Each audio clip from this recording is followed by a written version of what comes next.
एक राजा था जिसकी 4 पत्नियां थी। वो राजा अपने चारों पत्नियों से प्यार तो करता था, लेकिन चौथी पत्नी को सबसे ज्यादा प्यार करता था। हमेशा उसके लिए कुछ उपहार लाता, उसकी खुशी का पूरा ध्यान रखता, महंगे महंगे तोहफे देते रहता। साम्राज्य में सबसे बेहतरीन चीजें वो उस चौथी पत्नी को दे दिया करता था। उसी राजा की तीसरी पत्नी बहुत खूबसूरत थी, इसलिए वो उसका इस्तेमाल करके पड़ोस के राज्यों में दिखावा करता।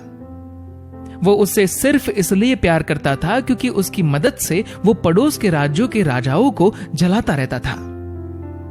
उसी राजा की जो दूसरी नंबर की पत्नी थी, वो बहुत अच्छी थी, शांत स्वभाव वाली थी और गुणों से संपूर्ण थी।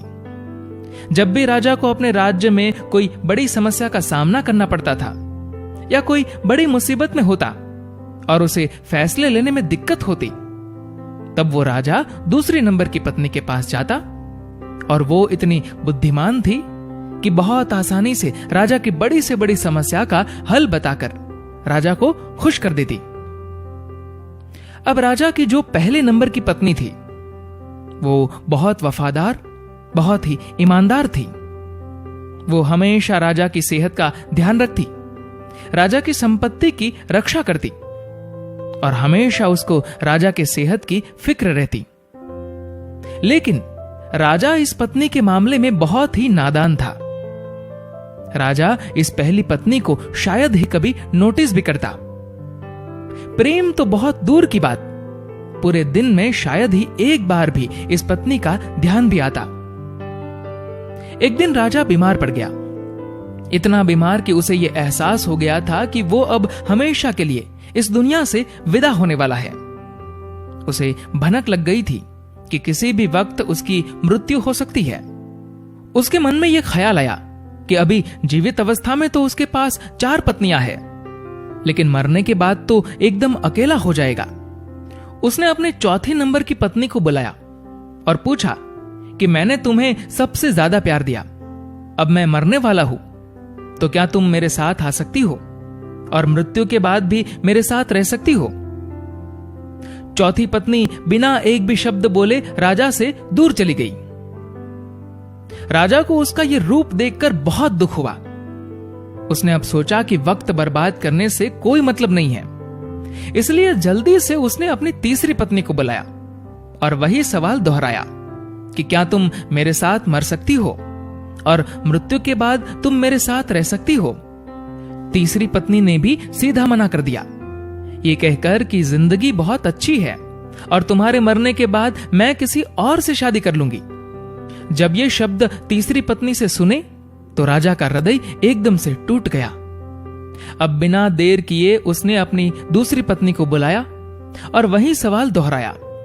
राजा ने सोचा, अभी तक हर समस्या का समाधान इस दूसरी पत्नी ने किया है, तो इसका भी हल उसके पास जरूर होगा। लेकिन राजा को इस बार भी निराशा ही हाथ लगी। इस पत्नी ने कह दिया कि माफ करना, क्योंकि इस बार मैं आपकी कोई मदद नहीं कर सकती। राजा पूरी तरह से टूट गया।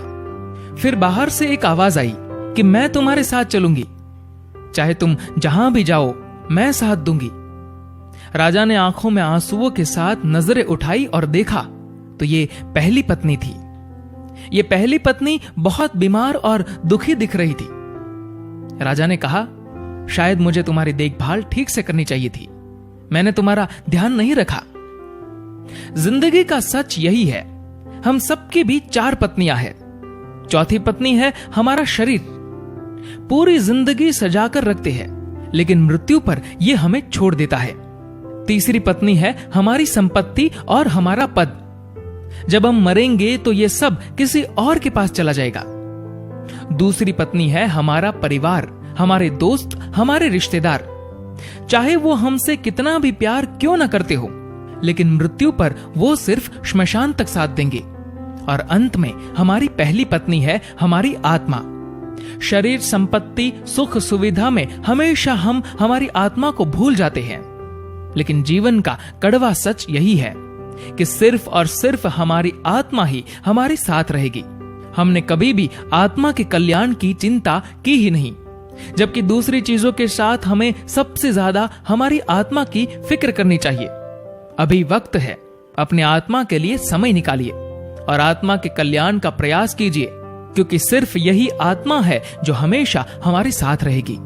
दोस्तों, इस कहानी को लेकर आपकी क्या राय है, नीचे कमेंट करके जरूर बताएगा।